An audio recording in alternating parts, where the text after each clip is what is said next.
Last minute tips and tricks.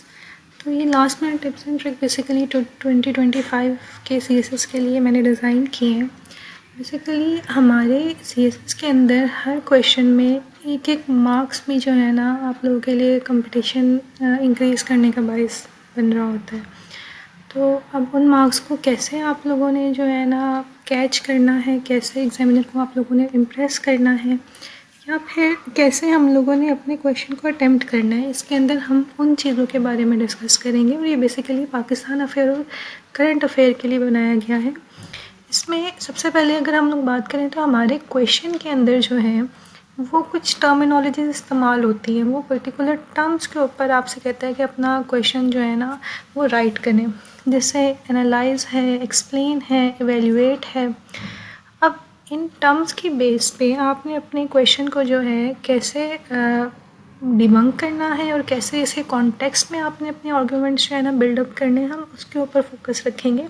क्योंकि सिर्फ arguments देना बात नहीं होती कि आप कुछ भी लिखते। अगर आपको जेन्युइनली मार्क्स चाहिए और 10 से ऊपर 12 13 तक चाहिए तो ये चीज़ें आपको उसके अंदर इन्वोक करनी पड़ेंगी।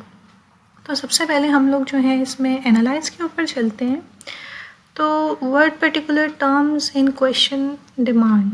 तो एनालाइज में बेसिकली हम लोगों ने जो है अपने जो भी आप लोगों का जो है ना क्वेश्चन स्टेटमेंट गिवन होगी, आपने उसको 3 पार्ट्स के अंदर ब्रेक डाउन करना है, past, present and then future. जैसे एक क्वेश्चन में यहाँ पे अगर देखूँ तो स्टेटमेंट है US withdrawal from Afghanistan is an interest of Pakistan और नॉट। एनालाइज, अब एनालाइज का वर्ड आ गया, मतलब आपने तीनों कॉन्टेक्स्ट में बात करनी होगी, पास्ट, प्रेजेंट, फ्यूचर। तो सबसे पहले तो आप लोग इंट्रोडक्शन के अंदर जो है ना you have to take the stance like I have written over here that US withdrawal is in interest of Pakistan. तो after taking the stance we will build a small overview. अब ओवरव्यू जो होता है उसमें बेसिकली आपकी मर्ज़ी होती है कि आपने जो है ना कैसे उस चीज़ के ऊपर एक ग्लांस बताना है। अब मैप है, टाइमलाइन है, इस तरह की चीज़ें आप लोग यूज़ कर सकते हैं। जैसे मैंने यहाँ पे लिखा कि नेक्स्ट हम लोग जो है ना ओवरव्यू देंगे टाइमलाइन के थ्रू कि हाउ US पाक relationship have change over the time. Timeline आपने कैसे बिल्ड करनी है कि आप इनको एनालाइज करना, क्योंकि हम लोग जो है अफ़गानिस्तान के कॉन्टेक्स्ट में बात कर रहे हैं तो हम लोग इसको जो है ना 1996 से स्टार्ट कर सकते हैं। 1996 में हम लोगों के पास जो है जब अफ़गान की गवर्नमेंट आ गई थी, अफ़गान तालिबान की, तो पाकिस्तान ने जो है ना उनको रिकॉग्नाइज़ किया था। इसके बाद हमारे US का रिलेशनशिप स्ट्रेन होना शुरू हो गए थे। फिर हम लोग का वो एक न्यूक्लियर का इशू भी था। फिर उसके बाद ये आप बात इसमें लिखेंगे, देन आप इसको फॉरवर्ड लेके जाएंगे 2001 के ऊपर।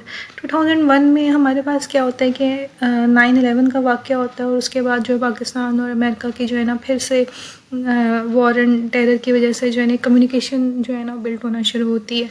फिर आप इसको लेके आ सकते हैं कि 15 फरवरी 2020 को जो है वो होता है दोहा कोर्ट। अब दोहा कोर्ट में जो है ना वो US विड्रॉल और इन सारी चीज़ों पे बात होती है, कतर के थ्रू ये करवाया जाता है।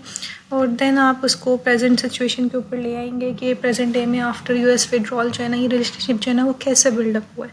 तो एक टाइमलाइन की फॉर्म में आप लोगों ने 4 से 5 की इवेंट्स जो है ना देने होते हैं। बहुत एलेबोरेट नहीं करना होता कि आप 2-3 पेज भर दें, एक पेज का 75% हिस्सा या एक पेज आपने मैक्सिमम इसको देना होता है। देन आपके पास मेन क्वेश्चन जो है ना वो स्टार्ट हो जाता है। उसमें हम लोगों ने बात की थी कि हम लोगों ने 3 पर्सपेक्टिव में लिखना है, पास्ट, प्रेजेंट एंड फ्यूचर। तो पास्ट में सबसे पहले हम लोग बताएंगे बिफोर US विड्रॉल जो है क्या सिचुएशन थी पाकिस्तान के लिए। हमारी सोवरेनिटी जो है वो कॉम्प्रोमाइज़ हो रही थी क्योंकि हम लोगों ने वो मिलिट्री बेसिस नेटो के लिए प्रोवाइड की हुई थी, हम एड ले रहे थे, हम लोग फॉरेन पॉलिसी डिपेंडेंट थे। इस तरह आप लोगों ने 4-5 पॉइंट्स इसमें देने हैं। Then we will move forward towards the US withdrawal from Afghanistan and how it is in interest of Pakistan. अब आपका तो स्टांस ये था, तो अब इसके ऊपर हम लोगों ने फिर ज़रा खुल के बहस करनी है। अब इसमें आपने पॉलिटिकल इंटरेस्ट भी देखने हैं कि हमें कैसे जो है ना वो फ़ायदा हुआ। वही वाली बात है कि आपकी जो एक डिपेंडेंस थी वो ख़त्म हुई, इंटरफेरेंस है ख़त्म हुई। फिर आप लोगों के इकोनॉमिक इंटरेस्ट में आपकी रीजनल इंटीग्रेशन स्टार्ट होना शुरू हो गई। आपका जो है सोशल वाले उसमें जो है सोशल इंटरेस्ट में आपने जो है वो रिफ्यूजी को अब देखें आप लोग बैलेंस कर रहे हैं। मतलब इस कॉन्टेक्स्ट में आपने हर पॉलिटिकल, सोशल, इकोनॉमिक 2-2, 3-3 पॉइंट्स लिखते चले जाने हैं। देन हमारे फ्यूचर के प्रॉस्पेक्ट्स की बात आएगी। अब फ्यूचर प्रॉस्पेक्ट्स के ऊपर आप लोगों ने अगेन इन्हीं टर्म्स पे जो है ना इसको ब्रेक डाउन करने के, डिप्लोमेटिक जो है ना वो कैसे हमें फ़ायदे होंगे, पॉलिटिकल क्या फ़ायदे होंगे, सोशियो इकोनॉमिक, मतलब इन सारी चीज़ों को आपने लेके चलना है। तो आपके जो मेन बॉडी पैराग्राफ है उसमें ये तीनों जो है ना चीज़ें आ जाएंगी। फिर आप इसको क्रिटिकली एनालाइज करेंगे सारे उस पर, और एट द एंड आप जो है ना यहाँ पे कंक्लूजन देंगे। तो एनालाइज वाले क्वेश्चन में हम किसी भी जो है ना क्वेश्चन को इस तरह से जो है ना ब्रेक डाउन करते हैं तीनों